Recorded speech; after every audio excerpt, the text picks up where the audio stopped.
Bonjour à tous. Il a été désigné comme l'un des 100 développeurs français les plus influents dans le monde numérique, auteur de dizaines de brevets, papa de Siri. Et oui, aujourd'hui, je vous propose un grand entretien sur l'intelligence artificielle avec Luc Julia, docteur Luc Julia, directeur scientifique du groupe Renault et auteur d'un nouvel ouvrage, IA générative, pas créative, l'intelligence artificielle n'existe toujours pas. C'est son titre, paru en mai 2025 aux éditions Le Cherche Midi.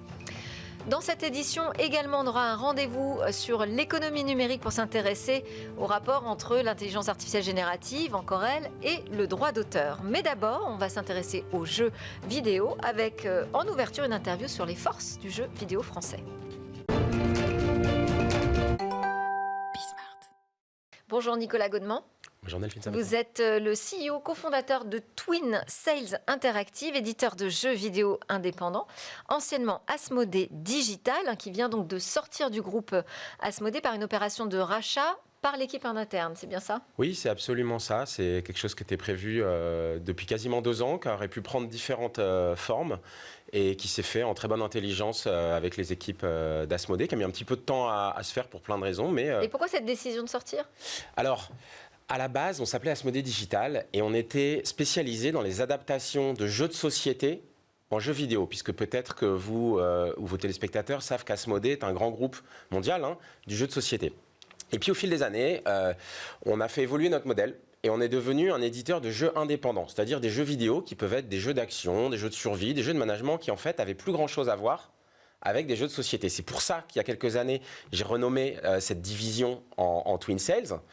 Et donc, un petit peu plus tard, je suis allé voir le management d'Asmodée. Je leur ai dit, écoutez, on a une belle boîte, on a une belle division, mais il n'y a plus vraiment de synergie avec le groupe Asmodée. Je pense qu'on pourrait beaucoup mieux se développer dans un environnement différent. Cette discussion-là a été hyper facile. C'était il y a 2 ans. Ils m'ont dit, mais bien sûr, Nicolas. Et donc, à partir de là, la question, c'était comment on s'y prend. On aurait peut-être pu rejoindre le groupe Embracer, qui possédait pendant un temps lui-même le groupe Asmodée, qui lui est un grand groupe de jeux vidéo. Okay. Pour plein de raisons, finalement, ça s'est pas fait. Et moi, dès le début, j'avais dit, écoutez, on peut être une solution. Moi, je suis prêt à vous racheter cette division. J'ai déjà été entrepreneur dans le jeu vidéo. Donc ça veut dire que vous y croyez dur comme fer, à la possibilité d'exister sur ce marché des studios de jeux indépendants en France. Il y a de la place pour tout le monde, c'est un marché en bonne santé? Oui, c'est un marché en bonne santé. Je ne sais pas s'il y a de la place pour tout le monde parce qu'il faut des bons jeux, il faut des choses qui vont toucher les gens. Mais en tout cas, les jeux continuent de se vendre, les gens continuent d'acheter des jeux et donc nous, on a eu plusieurs succès. Et alors, comment vous vous positionnez justement par rapport à ce qui existe aujourd'hui sur le marché et par rapport à votre antériorité, votre historique? Alors déjà, nous, on est un éditeur, c'est-à-dire qu'on ne crée pas les jeux. C'est un petit peu comme donc on travaille avec des studios indépendants qui nous amènent des débuts de jeux, des prototypes, un peu comme un auteur qui amènerait un manuscrit à un éditeur. Et nous, on va les aider à finaliser le jeu, peut-être financer, puis le mettre en marché. Notre positionnement, c'est qu'on aime les jeux qui sont rejouables, qui peuvent se jouer pendant très longtemps, par opposition à peut-être des histoires finies et au bout de 6-10 heures, on arrête. Et on a l'ambition de créer des marques qui vont durer 10 ou 20 ans. D'accord. Et du jeu mobile, du jeu sur console, du jeu sur ordinateur? On fait les 3, principalement PC et console quand même. Pourquoi? Parce que quand on fait du jeu payant, c'est-à-dire que les gens achètent pour un prix fixe, c'est un marché qui est beaucoup plus dynamique sur PC et console. À l'inverse, le marché du jeu mobile est beaucoup plus dynamique sur le jeu gratuit avec achat intégré ou publicité. Et alors, quelles sont ces forces du jeu vidéo français? Parce que c'est vrai que c'est un peu, j'ai envie de dire, une exception finalement dans le paysage du numérique de se dire, bah oui, sur le jeu, la France peut dire cocorico. Ouais, bien sûr. Déjà, il y a plusieurs très beaux acteurs qui sont souvent connus. Il y a Ubisoft, il y a Gameloft, il y a Voodoo, pour n'en citer que 3, et il y en aurait d'autres. Mais pourquoi ces acteurs ont émergé? C'est ça la question en fait. Il y a pas mal de choses. Déjà, il y a un grand vivier de talent. Le 2e en Europe. C'est quand même pas rien. Plus de 15 000 personnes qui sont employées en développement dans le secteur. Il y a de super formations. Il y a même une formation publique. Donc, il y a vraiment un grand vivier de talent. Le coût du développement est assez compétitif en fait. Les niveaux de salaire sont très corrects pour pouvoir vivre en France, mais sont très inférieurs à ce qu'on peut trouver, je ne sais pas, en Californie typiquement. Ensuite, il y a un crédit d'impôt. Il faut savoir que quand on développe un jeu vidéo en France, 30% du coût de développement peut être déduit des impôts et même être remboursé si on ne paye pas d'impôts. Donc un soutien des politiques publiques. Oui, absolument. Et ça, tout ça, ces ingrédients font qu'aujourd'hui, on peut se targuer d'être des champions du jeu vidéo. Oui, je pense. Ouais. Je pense vraiment, c'est un environnement hyper attractif et c'est pour ça que moi, je continue d'entreprendre dans le secteur. Eh ben, félicitations, merci beaucoup. Nicolas Godemand est venu nous en parler. Donc, tout le meilleur pour Twin Sales Interactive. Je rappelle que vous êtes donc le CEO et le cofondateur. Merci beaucoup.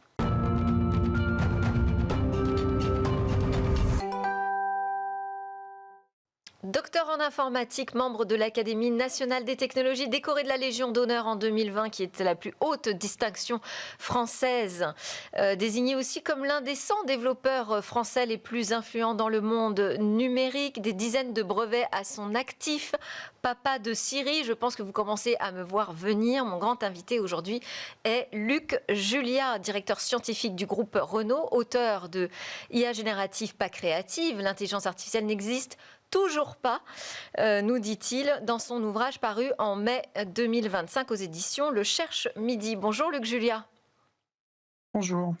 Bon, vous êtes connecté avec nous depuis la Silicon Valley. Merci beaucoup. Vous y êtes resté fidèle. On le reconnaît à vos chemises à fleurs, très californiennes d'ailleurs. Ouais, fidèle. Alors, on vous voit servir de guide. J'ai beaucoup apprécié ce documentaire sur Arte dans Silicon fucking Valley. Vous êtes arrivé là-bas dans les années 90, c'est bien ça? C'est ça, oui. Donc ça fait, vous me dites d'ailleurs dans votre livre en introduction, vous me dites que ça fait quand même 35 ans que vous fabriquez des IA. Pourtant, la première chose que vous avez envie de nous dire et de nous répéter, c'est que l'intelligence artificielle n'existe toujours pas. Toujours pas, pourquoi? Parce que c'est une référence à votre ouvrage précédent, L'intelligence artificielle n'existe pas, paru chez First en 2019. Vous préférez le terme d'intelligence augmentée ou alors des intelligences artificielles, les IA? C'est vraiment le terme que vous employez tout le temps. Et cette notion de IA générative, vous l'opposez à IA créative. Pourquoi ça vous semble important aujourd'hui, toutes ces j'allais dire subtilités de vocabulaire? C'est exactement ça, c'est des subtilités de vocabulaire. Il faut faire attention, les mots ont un sens. Quand on parle d'IA en général, quand on parle d'intelligence artificielle dans les médias ou en général, on parle de quelque chose de magique, on parle de choses qui sont ce que j'appelle les intelligences artificielles de Hollywood. Donc les choses qui font peur, les choses qui font rêver. Et donc c'est pour ça que, au lieu de parler d'une intelligence artificielle, une intelligence artificielle générique et générale, je préfère parler des intelligences artificielles, effectivement, ces outils qui nous augmentent, donc qui nous permettent d'avoir notre intelligence augmentée et de bien comprendre que ces outils, ils ne créent rien. Ils ne font que faire ce qu'on leur demande de faire. Et ils sont très puissants, ils font des choses très, très intéressantes. Mais quand on parle d'IA générative en particulier, eh ben, comme son nom l'indique, elle génère et elle ne crée pas. La créativité, notre créativité est exacerbée par ces outils et nous permet d'être beaucoup plus créatifs nous-mêmes. Donc encore une fois, ça nous augmente et il faut bien donc faire attention quand on utilise tous ces mots, de bien comprendre que il faut arrêter de rêver, il faut revenir un peu sur les pieds sur terre et se rendre compte que ces intelligences artificielles, bien que très puissantes, qu'on peut utiliser à bon et à mauvais escient, eh ben, c'est nous qui les contrôlons, c'est nous qui décidons comment les utiliser. Et c'est pas, donc encore une fois, Hollywood, c'est pas de la science-fiction, c'est de la science. Allez, je voulais quand même vous ramener, moi, dans cet univers de Hollywood et des majors, par exemple, pour faire le parallèle avec la musique. Aujourd'hui, ils utilisent beaucoup de samples. Est-ce que ces IA, quand elles partent effectivement de l'existant, elles finissent pas par créer quelque chose de nouveau quand même? Justement, non, c'est ça qui est intéressant et c'est quand on est de la musique, c'est un très bon exemple, mais c'est ces IA génératives en général. Comment marchent-elles? Elles marchent sur des données du passé, d'accord? Et par définition, les données du passé, ben, elles existent, elles sont là. Et c'est l'inspiration, on pourrait très bien appeler ça de l'inspiration, qui fait que on va remâcher, on va refaire en sorte de sortir des choses qui viennent de ces données passées, de beaucoup, beaucoup de données, hein. Les IA génératives, c'est des milliards de paramètres, c'est des milliards de paramètres qui existent. Mais la créativité elle-même n'existe pas parce que ça ne fait donc que remâcher ce qui sort. Et ça pourrait être très bien comparé à ce que font les humains. quand ils sont pas très inspirés, en fait. Ils s'inspirent justement de quelque chose qui existe déjà et ils sortent des choses qui sont plates, qui sont pas tellement intéressantes. Mais les vrais créatifs, les gens qui font des choses extraordinaires, qui sortent de l'ordinaire, eh ben, c'est des choses qu'on n'a jamais vues avant. Et ces choses qu'on n'a jamais vues avant, eh ben, c'est par exemple un Picasso qui se met à faire des choses qui n'ont qui cassent complètement les règles, qui ne sont pas basées sur le passé. Et donc justement, cette créativité, elle va être là, elle va être sur ces ça arrive pas souvent, hein, et donc je dis pas que, il faut pas s'inspirer des choses précédentes, mais ces IA ne font que s'inspirer et quand elles s'inspirent, elles font des fois des choses bien, donc elles nous sortent des machins rigolos qui nous rappellent un peu des trucs et des fois elles nous sortent aussi des gros mensonges. C'est-à-dire qu'elles s'inspirent de trucs, elles vont entre guillemets ici «créer» des choses qu'on appelle des hallucinations, qui sont basées sur des choses qui sont bah, un peu, n'importe quoi, mais qui arrive quelque part, qui est quelque part sur internet ou dans le monde des données. Alors, vous parlez très bien des hallucinations dans le livre. Racontez-nous le prompt de trop de Steven Schwartz. Ah bah, je comprends le truc de Steven Schwartz, je suis désolé, mais je ne me rappelle plus là. Bah, c'est l'avocat. Enfin, en tout cas, il essaye de Oui, présenter une oui, plaidoirie en utilisant les IA génératives. Je vous laisse terminer. oui, pardon, je ne me rappelle plus de son nom. Donc effectivement, lui, bah, il avait décidé de défendre, d'écrire sa plaidoirie pour défendre heu, un homme qui avait un problème avec une compagnie, aérienne et il s'était dit: «Je vais donner toutes ces données que je connais moi à ChatGPT et je vais demander à ChatGPT de pondre, une plaidoirie» et effectivement, ChatGPT en 15 secondes lui a pondu une plaidoirie qui était sympa. Il a envoyé ça au juge et le juge lui a dit: «Bravo, c'est votre meilleure plaidoirie que j'ai jamais vue de ma vie, hein, vous avez fait un truc extraordinaire». Alors, l'avocat était content, il a dit: «J'ai gagné 6 heures de ma vie, c'est bien, je vais faire comme ça maintenant, ça va me faire permettre de gagner beaucoup d'argent et de plus travailler beaucoup». Mais le juge a continué, il lui a dit: «Bah, ouais, c'est sympa, mais il y a un petit problème quand même, c'est que toutes les jurisprudences que vous avez citées à la fin, elles sont toutes absolument fausses. Elles n'existent pas». Et donc du coup, évidemment, bon, et aujourd'hui, il est plus avocat, hein, il a été viré de son cabinet, et c'est devenu la risée de tout le barreau de New York, pardon. Et donc, le Comment, problème comment, qu'il a vous, eu ici, comment vous pouvez c'est nous que expliquer techniquement, j'ai envie de dire, ces hallucinations? c'est assez simple ici. Ici, ChatGPT, quand vous lui demandez «Génère-moi une plaidoirie», il va générer une plaidoirie avec les données qu'on lui a données. En l'occurrence ici, l'avocat avait donné les données sur, les problèmes qu'il a vus dans l'avion, mais il avait donné aucune référence. Mais ChatGPT sait, entre guillemets, qu'une plaidoirie doit avoir des références et donc s'il doit avoir des références, il va générer des références et toutes les références qu'il a générées avaient l'air d'être des références correctes parce qu'il y avait des noms des juges, des noms de cas, et cetera. Mais c'était des trucs qu'il avait pu un peu partout, juste pour avoir des références. Et là, évidemment, les références, bah, elles étaient fausses, elles n'existaient pas parce qu'elles n'avaient pas été assez guidées par cet avocat. Il y a effectivement une étude qui a été publiée par le Columbia Journalism Institute, Review, pardon, qui montre que ces IA qui citent leurs sources, par exemple, on parle beaucoup de Perplexity comme étant un outil très fiable parce qu'il cite ses sources. En fait, à 60%, elles ne sont pas capables de citer leurs sources. Soit elles ne les trouvent pas, soit elles les inventent. Et vous nous dites aussi que les scientifiques, finalement, s'accordent à penser que ces IA génératives, elles vont devenir de plus en plus bêtes. Oui, alors, c'est-à-dire que plus elles vont être génériques, plus elles vont être générales, plus elles vont dire effectivement de bêtises. Et c'est d'ailleurs OpenAI qui vient de sortir une étude tout à fait récemment qui montre que ces hallucinations, ces bêtises, ces fausses réponses, ces erreurs, sont de plus en plus en fait, constatées. Ce qui est, contre-indicatif parce que contre-intuitif parce qu'on pourrait penser que c'est exactement le contraire. Oui. Donc, effectivement, ce qui va se passer là dans les mois qui viennent et ce qui se passe déjà aujourd'hui, afin d'utiliser ces IA correctement, et ben on fait en sorte qu'elles soient de plus en plus spécialisées. Et donc là, effectivement, plus vous allez spécialiser, plus vous allez faire ce que vous appelez du fine-tuning ou du RAG. Là, on va se retrouver avec des IA qui vont être de plus en plus pertinentes. Donc ça ne veut pas dire qu'il faut les jeter. Moi, je ne suis pas en train de vous dire qu'il faut jeter les IA et pas les utiliser. Je suis en train de vous dire simplement qu'il faut les spécialiser et faire en sorte de bien prendre les données qui vont bien dans le domaine particulier dans lequel vous allez les utiliser, afin de pouvoir avoir des IA qui soient tout à fait compétentes dans le domaine spécialisé dans lequel vous allez les utiliser. Oui, d'ailleurs, vous donnez des solutions face à ces hallucinations. Le fine-tuning en fait partie. Travailler sur ses propres données aussi. Je voulais aussi, on a assisté ensemble, je ne sais pas si vous vous en souvenez, à la toute première démonstration de Moshi du laboratoire français QTI. Et vous étiez plutôt séduit. Je voulais qu'on vous repasse ces images. C'est impressionnant, hein, ça c'est sûr, c'est très impressionnant, surtout quand on voit la rapidité de la réaction, la réactivité du modèle. Donc ça c'est bien. Des fois d'ailleurs ça a l'air un peu trop réactif, c'est-à-dire qu'on a l'impression qu'elle répond avant même qu'on ait fini la question. Donc c'est un peu perturbant. Elle coupe la parole cette IA. Mais c'est impressionnant. Il faudra voir à l'usage, il faudra voir ce qui est scripté, ce qui n'est pas scripté, il faudra voir un peu tout ça. Il faudra voir comment on peut la commander tranquillement, comment on peut utiliser ce qu'on appelle les API, donc pouvoir la programmer.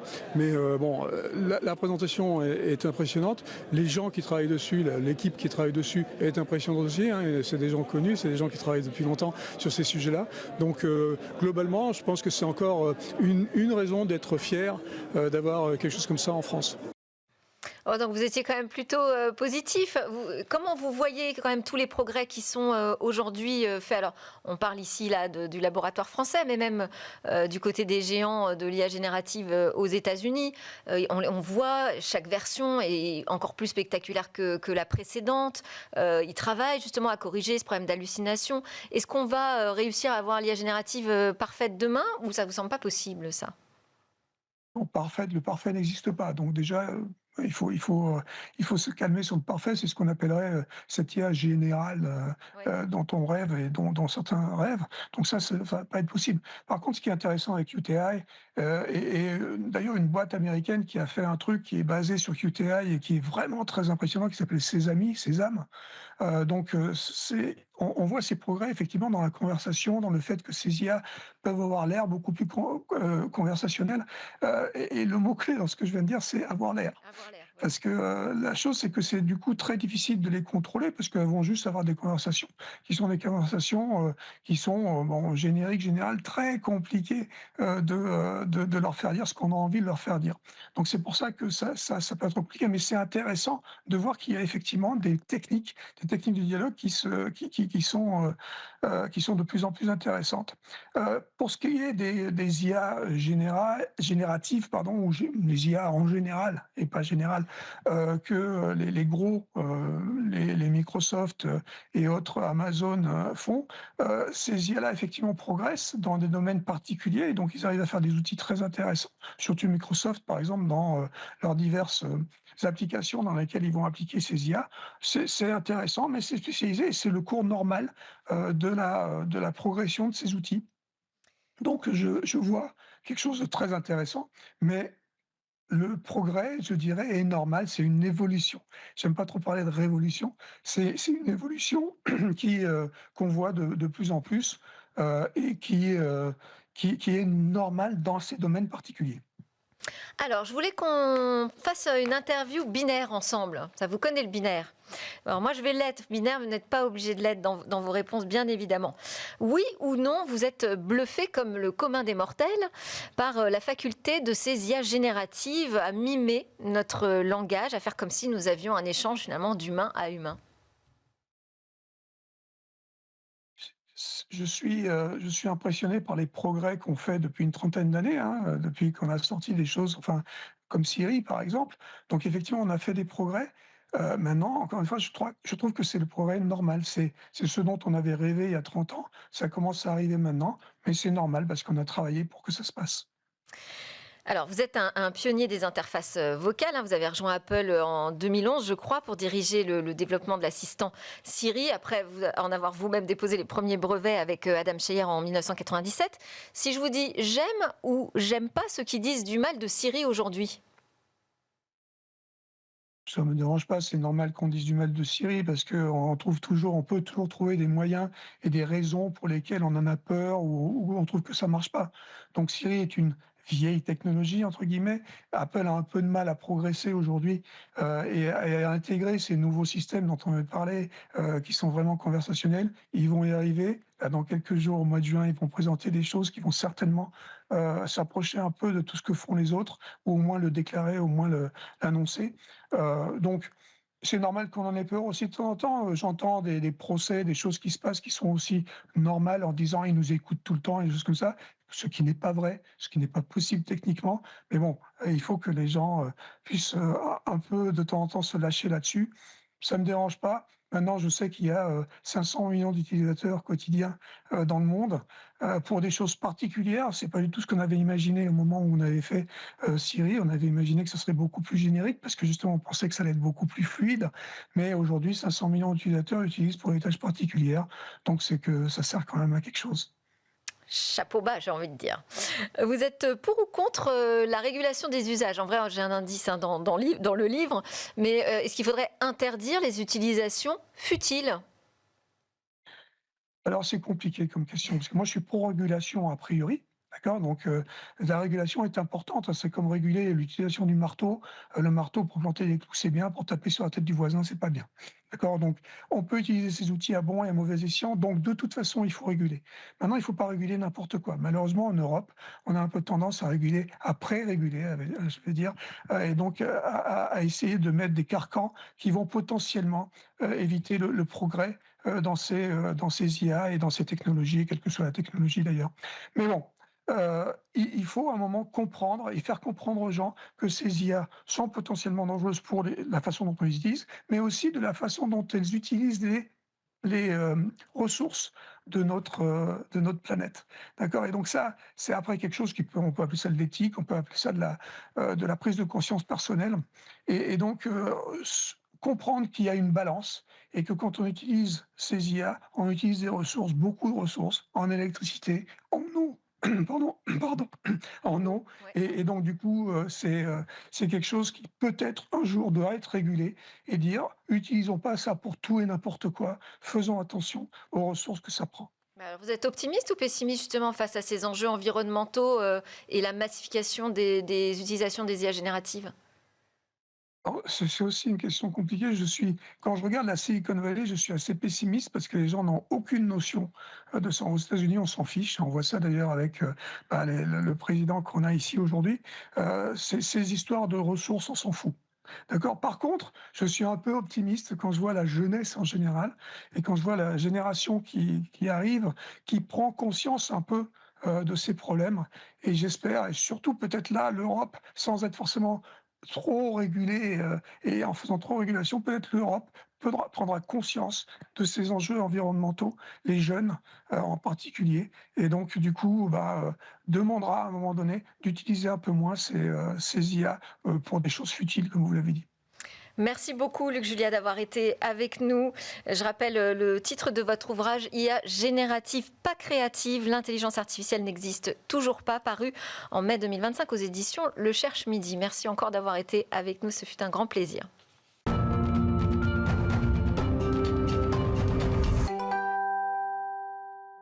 On termine cette édition avec David Lacomblette, président de la Villa Numéris. Bonjour David. Bonjour Delphine. Aujourd'hui, on va aborder cette question délicate de la rémunération des journalistes, des auteurs, des éditeurs, des producteurs, dont les œuvres et puis tous les contenus finalement alimentent ces solutions d'intelligence artificielle générative.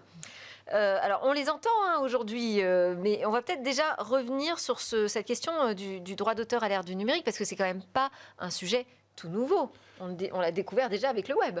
Oui, vous remontez un peu à la préhistoire là. Alors c'est vrai que c'était peut-être un peu plus simple avant que les intelligences artificielles génératives n'émergent. Souvenez-vous, les grands portails du début des années 2000, Yahoo, AOL, c'était assez simple. Ils fabriquaient leur contenu ou ils les achetaient. Il y avait un contrat, ils payaient.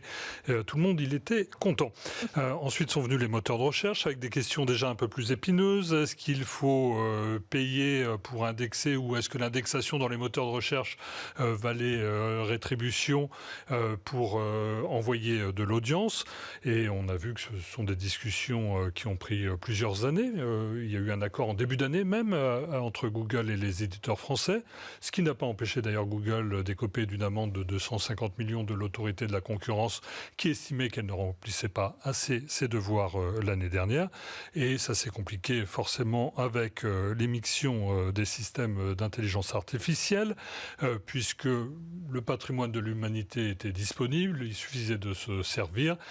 Pour faire de deux données une troisième, vous mettez tout ça dans un mixeur et c'est bien compliqué pour des ayants droit, des auteurs, des journalistes, d'aller pointer ce qui leur revient et de revendiquer finalement un droit d'auteur là-dessus, parce que ces données ne servent pas telles quelles, elles servent à des données d'entraînement dans de vastes langages, de vastes modèles de langage, que ce soit le chat chez Mistral, ChatGPT chez OpenAI, vous les connaissez tous.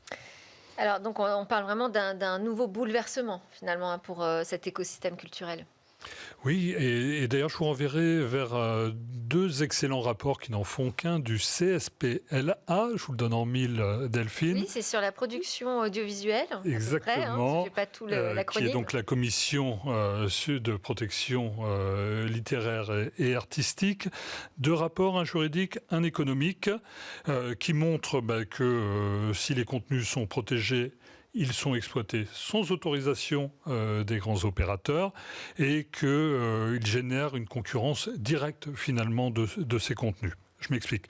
D'un point de vue juridique, il est bien compliqué pour des artistes ou des journalistes d'aller revendiquer un droit et de demander finalement ce qui leur revient, parce que c'est difficile d'aller mettre un droit sur des pixels, en tout cas plus difficile qu'un droit moral ou sur des œuvres. Et d'un point de vue économique, les IA génèrent des quasi-œuvres, pour reprendre le mot de Valérie Laure Benabou, qui est cité dans un de ces rapports, et qui finalement font que le modèle s'effondre. On peut générer un tableau selon le style de Picasso ou de Claude Monet, ou d'ailleurs mixer les deux, et bien malin celui qui peut venir en demander une rétribution, et au risque de faire s'effondrer le modèle lui-même, puisque la qualité va baisser. On parle là de dégénérescence technologique, et je ne parle pas des conséquences sur les individus, puisqu'elle se traduirait clairement par une perte d'emploi. Cette dégénérescence de la qualité, on en parle d'ailleurs dans l'interview avec Luc Julia qui est juste avant votre rendez-vous. Mais comment on fait justement pour maintenir un niveau de qualité et puis une rémunération des auteurs, des artistes ? Alors il y a trois solutions. On ne fait rien, on bloque les accès pour se protéger. Je vais mieux dire qu'il est un peu trop tard, puisque la culture est en libre service et qu'on n'a plus que ses yeux pour pleurer. Et avec un fait que si un pan de la culture vient à disparaître, sa place sera prise par d'autres. Donc s'il n'y a plus de culture européenne, c'est une culture américaine ou autre qui prendra le dessus. Soit vous avez des discussions de gré à gré entre opérateurs et médias, comme ça s'est fait entre Le Monde et Perplexity, mais il n'y aura que de la place que pour les premiers et les plus gros, parce que mieux vaut avoir une robustesse technique et un service juridique pour négocier, ou soit vous montrez un peu innovant, imaginatif, pour explorer de nouvelles pistes. Nouvelles pistes avec peut-être des modèles ouverts. Oui, qui vont permettre de marquer l'origine. Pour marquer l'origine, quasiment au carbone 14, il vous faut des registres pour mettre dedans si vous avez ou non les droits d'exploitation, quelle est sa valeur et donc le prix. Et je vous en renverrai vers des expérimentations, notamment je pense à celle de l'AFP avec Nikon et Imatag, qui montrent que la France peut être en avance sur de telles technologies. Merci beaucoup, David Lacomblet. Je rappelle que vous êtes le président de la Villa Numéris. Merci encore pour vos éclairages. Merci à tous de nous suivre. C'était Smart Tech que vous regardez sur la chaîne Be Smart for Change. Vous pouvez aussi nous suivre en podcast. À très bientôt. Bonne journée.